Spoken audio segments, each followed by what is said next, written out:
Muito bem, pessoal. Então, eu quero comentar com vocês sobre um gráfico. Na verdade, eu vou comentar sobre o gráfico e a avaliação dele. A gente faz na nossa próxima aula para não ficar aí muita informação. O gráfico que eu quero comentar com vocês é um gráfico chamado gráfico de Levy-Jennings.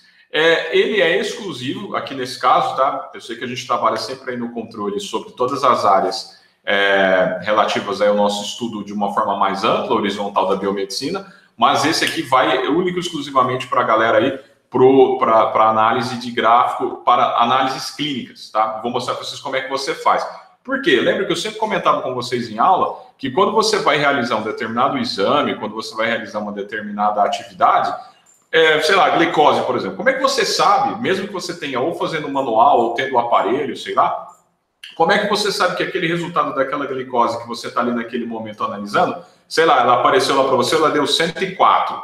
Como é que você tem certeza, além de todas as outras questões de qualidade que vimos lá atrás nas primeiras aulas sobre calibrações, né, treinamentos, capacitações, etc. Como é que a gente sabe, através não só disso, que esse resultado está certo, e não só que ele está certo, mas que ele está aceitável, né? Ou seja, como é que você sabe também se esse seu resultado ele pode ser liberado para o paciente, tá? Então esse é um mapa, tá, que a gente faz e é uma análise gráfica que a gente faz, e eu vou mostrar para vocês como ele é feito, tá? E por muita, digamos assim, sorte de vocês, eu me lembro que na época em que eu tive essa aula, né, quando eu estava ainda na faculdade, sobre o mapa de Levy-Jennings, nós éramos obrigados a fazê-lo, tá? Até se estivéssemos aí juntos, estivéssemos presenciais, eu ia pedir para vocês fazerem, mas aqui vamos aproveitar também esse procedimento, esse processo em que estamos aqui remotos, mas aqueles que quiserem fazer também ele na mão para ver como faz, é no papel milimetrado, mas nesse momento aqui, até para não criar aí, tá até difícil de sair para poder ir numa papelaria comprar esse papel, e outra, a forma da qual a gente exige e faz isso, antigamente eu me lembro que na clínica eu fazia ainda na mão, a gente tinha aquelas pastinhas pretas com plástico, né, para poder colocar. Hoje não, né? Hoje a gente tem essa facilidade e eu vou mostrar para vocês aqui como se faz o mapa já. Até eu tenho uma planilha que eu desenvolvi, que eu até vou passar para vocês também, do qual até o gráfico já se desenha. Porém, não vou cobrar de vocês que saibam fazer o gráfico bonitinho e tudo certinho. Mas interpretar o gráfico e saber o que ele está nos trazendo, isso sim é essencial, é claro, para a gente desenvolver a nossa análise, as nossas atividades aqui no nosso processo de aprendizado, de controle de qualidade. Então, pessoal, quem é esse mapa, que é esse então, que eu quero mostrar aí para vocês? Seria então a prática do controle de qualidade em análises clínicas, que é exatamente o mapa de Levy-Jennings. Tá? O mapa de Levy-Jennings, primeiramente, tá? Não precisam se assustar aí nesse momento, é só para você entender. Existem alguns conceitos estatísticos que são necessários para que a gente entenda por que o mapa existe. Primeiramente, uma das análises que a gente faz é a análise da média. Esse mapa, pessoal, é um mapa que geralmente ele é desenvolvido com pelo menos aí 20 dias ou 30 dias, que é o mês corrido, né? São o número de dias. E nada mais você vai precisar de usar em primeiro momento. A média, que é a média simples, né? Que é o que estou colocando aí para vocês, que nada mais é do que a soma dos resultados dos eventos dividido pelo número de eventos, matematicamente falando. Basicamente é o quê? Você somar os resultados, sei lá, vamos supor, já vou mostrar o exemplo aí para vocês da glicose, um exemplo X aí para vocês. Você vai ter basicamente aqui o que? A média, ela é os valores que você detectar dia após dia. Por exemplo, você está fazendo de glicose, o seu padrão é 100, aí você está fazendo análise, você está fazendo lá, por exemplo, no primeiro dia que você fez, deu 101, depois 102, 103, 105.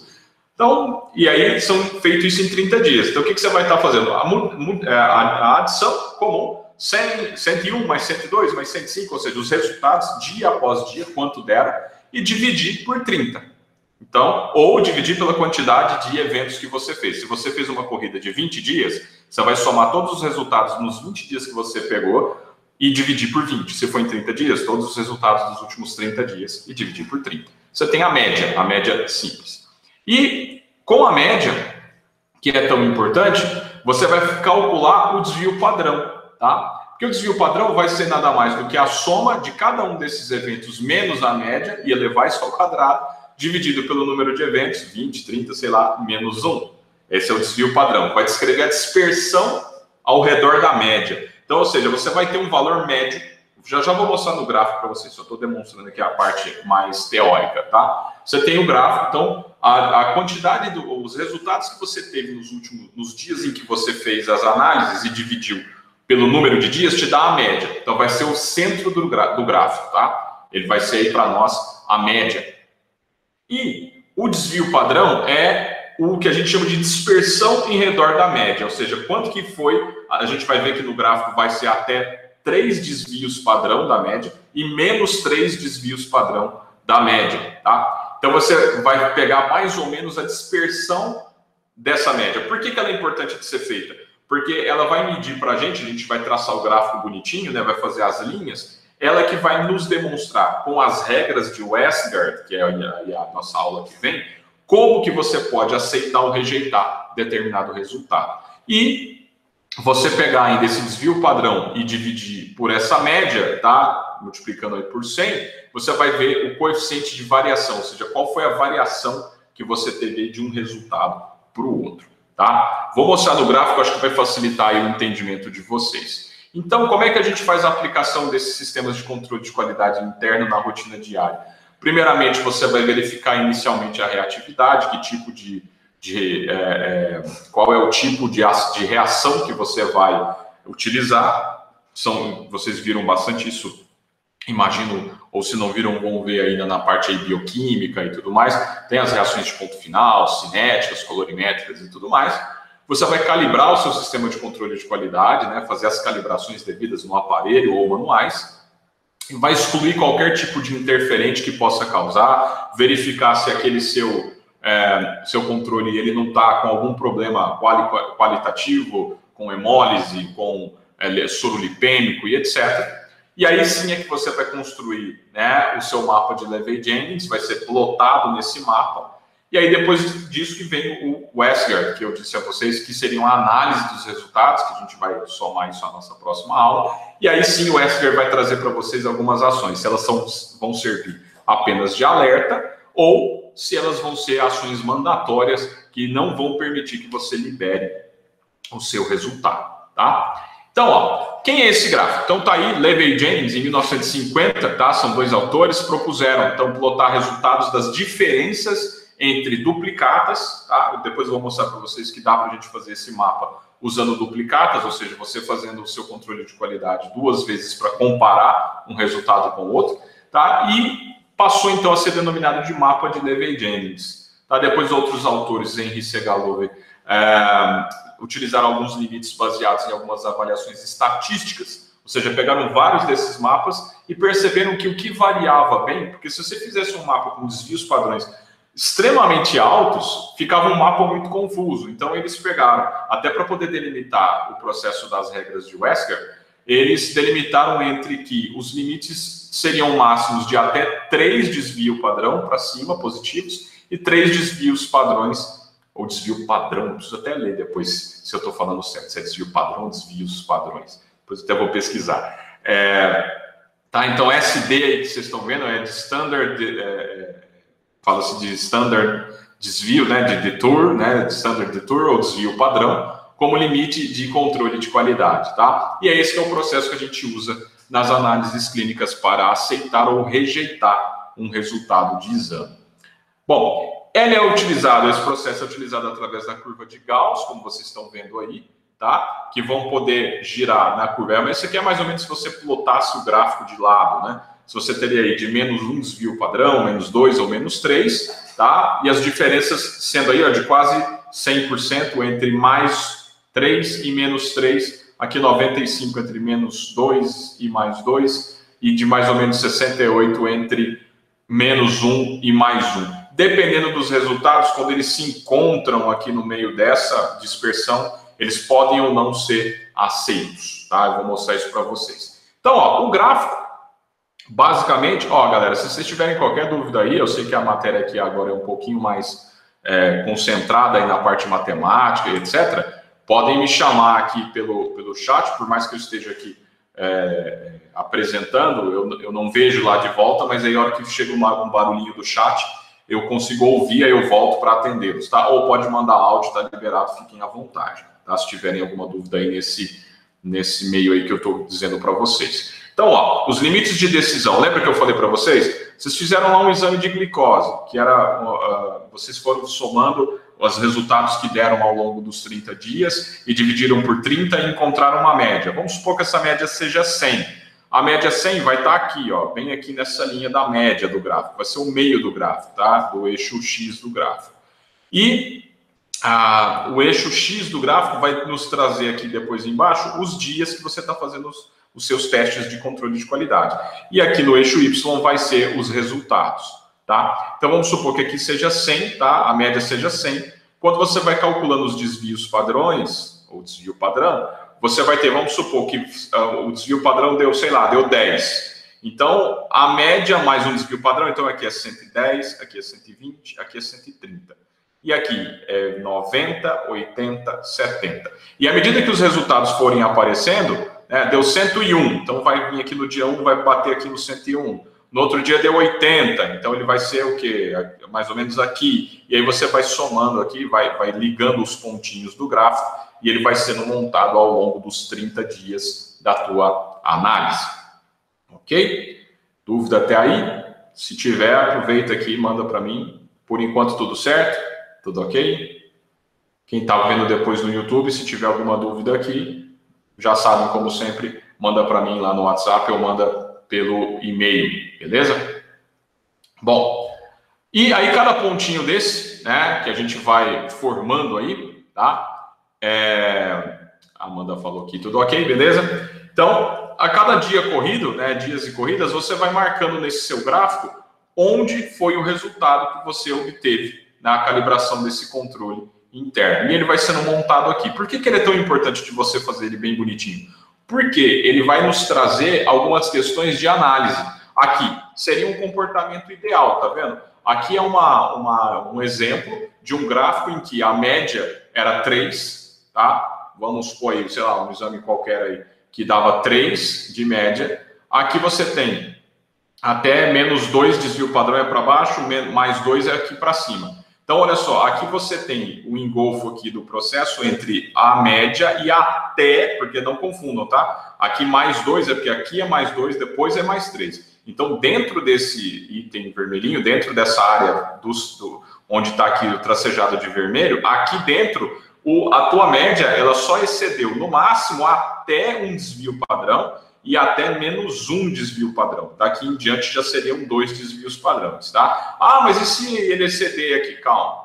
Aí depois nas regras de Wesker eu te conto se esses resultados. Aqui eu estou te mostrando que é o gráfico de comportamento ideal, em que os exames que você faça, eles não extrapolem mais do que um ou menos do que um desvio padrão. Eles fiquem congestionados aqui dentro dessas linhas. Esse aqui é um gráfico ideal de Levy-Jennings, tá? Que vocês teriam para qualquer tipo de análise no laboratório. Ah, mas e se der 2, eu jogo fora o resultado? Não, calma, como eu disse. Tem algumas regras que depois eu mostro para vocês se você aceita ou não determinada corrida ou determinado resultado, se ele pode só te dar um alerta, tá? Ou se ele, dependendo for, um que eu posso te contar para vocês de cara, tá? Da regras de Wesker. É uma regra mandatória chamada R13DP, ou seja, a regra 1,3 desvio padrão. Ou seja, é a regra que mostra que se um resultado seu exceder em mais ou menos 3 desvios padrões, esse resultado tem que ser rejeitado, o teu teste não pode continuar, tá? Então, o resultado, por exemplo, se uma bolinha dessa desce aqui em cima ou aqui embaixo, não pode aceitar esse resultado. Mas, como eu disse, quando eu falar para vocês de Wesker, eu falo melhor sobre essa condição.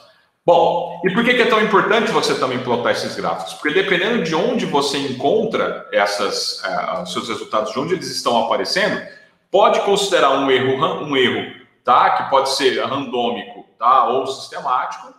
Pode ser um gráfico que está te mostrando um pouco de tendência, um resultado que, ó, veja que dia após dia seu resultado está sempre positivando não, está sempre crescendo, ele está aumentando o valor, ou ele está diminuindo o valor, ou os seus resultados estão extremamente, não tão interessantes, porque está dentro de dispersão. Tem dia que dá embaixo, tem dia que dá desvio padrão negativo, tem dia que dá desvio padrão positivo, olha só a dispersão. Ou, seu gráfico estava legal, ele estava montado dentro de uma área de engolfo aqui, né, dentro de uma área de congestão aqui na área positiva de desvio padrão, de repente, do nada, ele foi para a área negativa e agora ele mudou, sei lá, não pode também, alguma coisa está errada. Então, quando você começa a encontrar graficamente alguns resultados, eles trazem para nós algumas possibilidades de erro que dá para a gente correr atrás e não recair numa regra mandatória e gerar aí um resultado inadequado. Então, você tem erros randômicos, tá? Que vão criar dispersões características, tá? Veja que ele tem um erro, por exemplo, do nada. Ó, aqui estava bacana, beleza, de repente, saiu um lá em cima. Aí você tem que voltar e dar uma olhada no que está acontecendo. Veja que aqui, o erro randômico mostra que é um erro, como a própria palavra diz, extremamente randômico. Os testes estavam entrando dentro de uma área boa de desvio padrão, estava bacana. Um ou outro deu fora. O que esse erro randômico pode ser? É algum problema e ele pode ser diminuído com um treinamento, com uma supervisão, a adoção de um POP. Geralmente é assim, eu vejo isso muito lá na clínica nossa, na faculdade, eu vejo sempre acontecer erro randômico no laboratório quando vocês trocam de setores. Quando você tem lá no início, sempre no começo, dentro de um sistema de controle de qualidade, a galera entra lá na bioquímica principalmente. Eu sempre encontro erro randômico aqui, quando começa. Depois que aí tem o treinamento e tudo mais, o que acontece? Você volta para uma área correta do coisa. Aí a hora que muda de setor, entram novos alunos, aparece um randômico. Isso, na clínica lá da nossa faculdade, tudo bem, porque vocês estão aprendendo, estão trocando de setor. Agora, dentro de um laboratório de análises clínicas lá externo, não pode acontecer.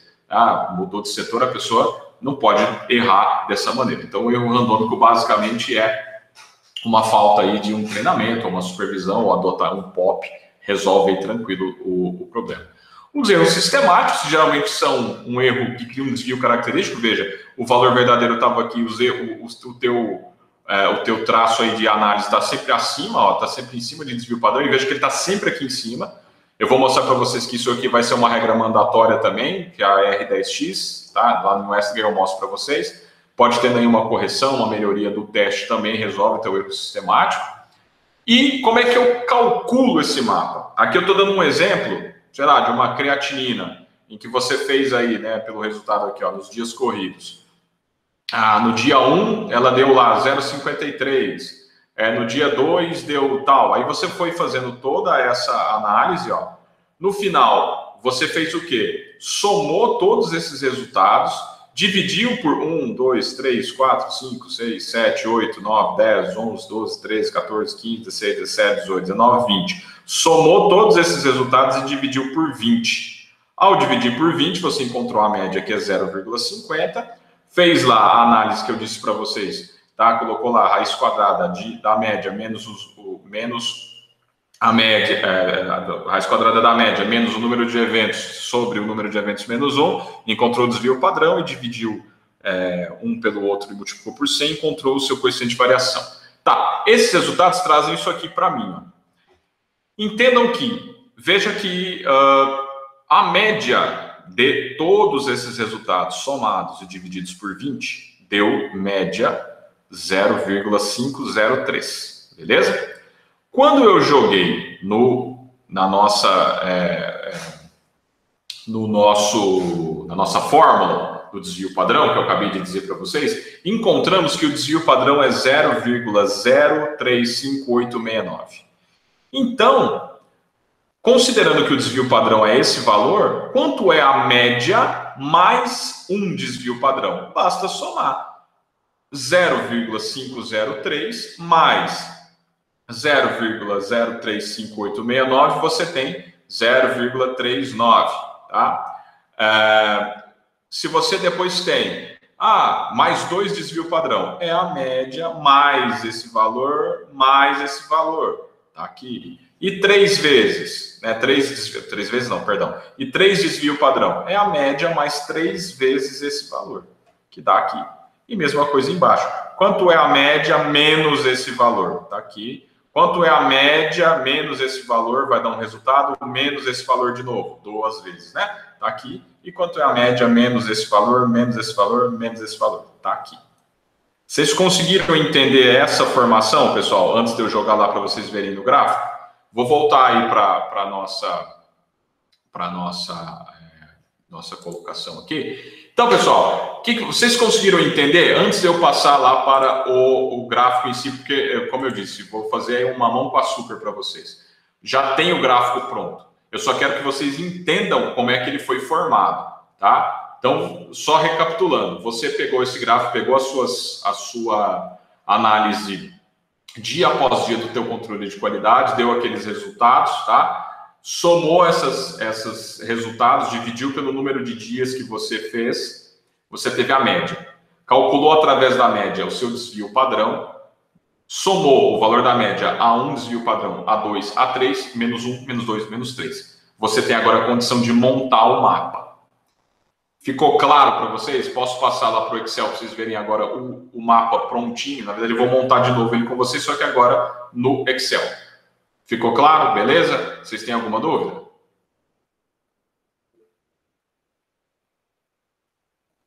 A Ariana falou sim. Sim de que entendeu ou sim de que tem dúvida? Tá tudo bem. Beleza. Então, ó, vejam, acompanhem comigo, tá? Se vocês não entenderem na hora que eu estiver montando aqui para vocês, vocês me falam que eu volto, tá? Então, vou apresentar aqui para vocês o mamão com açúcar. Ei, como eu queria ter tido isso na faculdade. Só que lá na época da faculdade não tinha essa benesse toda, não. A gente tinha que montar tudo isso na mão, pessoal. Vamos lá, ó. Não sei se dá para ver bonitinho aí no celular ou no computador que vocês estão vendo, tá? Mas deixa eu ver se o Excel tem a possibilidade de colocar em tela cheia. Eu acho que não. Exibição. Zoom na seleção. Zoom 100%. Não, acho que é assim. Mas vocês conseguem ver aí bem? Dá para ver aí, beleza? Como é que tá aqui montadinho? O que eu fiz aqui até o que eu uso lá no nosso... Eu uso lá no nosso laboratório de análises clínicas lá da faculdade, né? Eu e a Aline. Veja que aqui eu estou dando um exemplo para vocês de glicose, tá? Um exemplo aqui, até vou mostrar como é que você vai montar ele no Excel.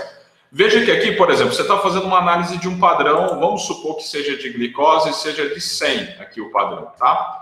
E aí, o que você vai fazer? Ó, eu coloquei aqui para vocês verem. É como se você está aí com os seus 30 dias do mês. Coloquei o nome e o responsável, que você assina essa planilha lá depois, tá? Então, vamos supor ó, que aqui ele vai medir. Olha só que belezinha, né? Eu já fiz para vocês a fórmula. A fórmula já está pronta. Ele vai calcular simplesmente a média dos resultados, porque o Excel nos traz isso. A fórmula do desvio padrão também já está prontinho para você. Olha que beleza, né? A fórmula do coeficiente de variação, que nada mais é do que a divisão entre entre a média dividido pelo desvio padrão. Você tem aí o seu coeficiente de variação, tá? Que é dado em porcentagem.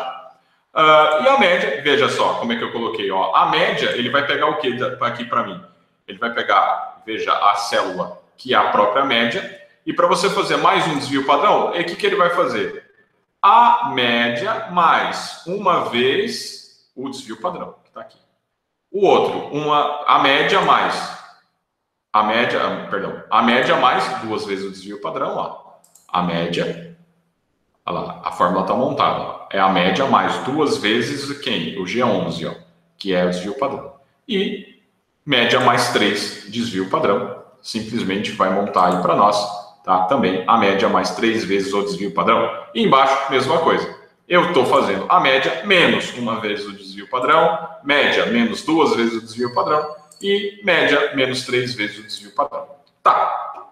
Fechou. Agora, o que você está fazendo nessa planilha? Você está lá, chegou lá no laboratório, fez no dia 1, analisou a glicose deu, sei lá, 108. Beleza. Veja que aqui ele já acha que a média é 108. Por quê? Ele está somando 108 dividido por 0, 108 mais nada dividido por 1, que é um dia, média tá aí. Só que à medida que a gente vai pondo os resultados, ele vai completar, tá? Ele vai completar aqui para vocês, tá? Bom que eu estava apontando com o dedo aqui na tela. Aí, vontade de ir para a sala de aula. Estou apontando na tela aqui, vou mostrar aqui, ó, com o mouse, né? E aí, ó, no dia 2, você fez um segundo dia, sei lá, deu 90. No terceiro dia, olha como que belezinha, ele já vai montando o mapa aqui para nós.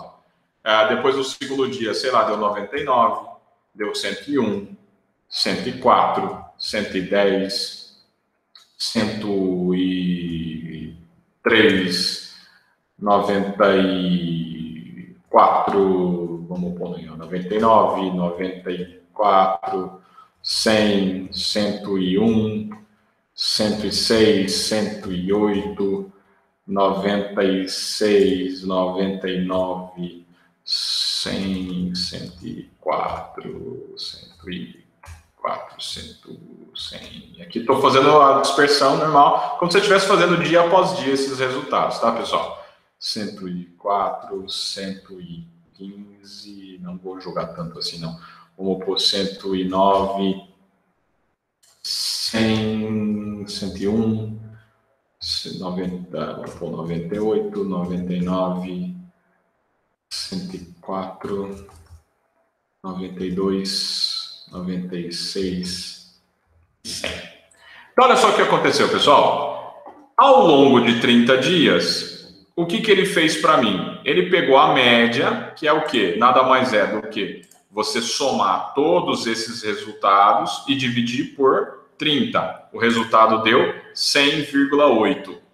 O desvio padrão, tá? Ou seja, é a dispersão em torno da média, tá? A dispersão em torno da média, deu quanto? Deu 4,92. Coeficiente de variação nosso aqui, 4,9%. O que ele mostra aqui para nós? Ó, a média, tá? Média deu 100,8. Aqui é aquilo que eu falei, ó, é a média mais uma vezes o desvio padrão. 2 e 3 deu esses resultados aqui. O mapa já está plotado. Geralmente, o que eu sugiro para vocês? Depois que quando termina o mês, eu faço sempre isso aqui. Ó, eu venho aqui e ajusto, né, eu formato aqui o gráfico para ele obedecer exatamente as médias mais 3 e médias menos 3 como os valores máximos. Ó. Então, o valor mínimo eu coloco 86,031, que é a média, é o mínimo que deu, e o máximo que deu aí para nós foi 115,569. As unidades eu coloco aqui que você pode passar. Se você puser ela de uma em uma, vai dar muito grande, tá vendo? Você pode pôr aqui as unidades passar de 2 em 2 ou de 3 em 3, tá? Veja que ele pula de 101 para 104, aqui fica a seu critério, tá? Porque se você quiser para passar, por exemplo, eu quero que ele mostre de acordo com o coeficiente de variação, né, ou você quer que vai de desvio padrão em desvio padrão, então, sei lá, pode pôr de 4,92 em 4,92, enfim, aí fica a seu critério. Aí o que ele mostra para nós, ó? Esse mapa, ó, ele desenhou o mapa, veja que dia após dia, no dia 1, dia 2, dia 3, dia 4, dia 5, ó, olha só o mapinha. E aqui, ó, é a média, ó, tá? Lembra lá, ó, 100,8? Então ela tá mais ou menos aqui, ó. Onde deveriam estar os resultados? Eles deviam estar até aqui, ó. Esses resultados deviam obedecer aqui. Mas está vendo que teve resultado que deu fora? Ó? Aqui. Aqui deu na pinta aqui, mais ou menos, né?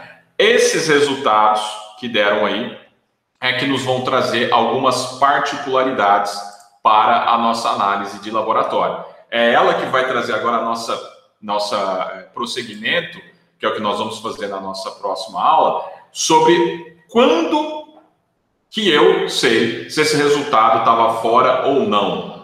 Qualquer resultado daquele que deu fora eu já tenho que descartar? Não. Tem 2 tipos de análises, tem 2 formas que a gente vai fazer. E essas 2 formas que a gente vai fazer são exatamente as regras de Wesker.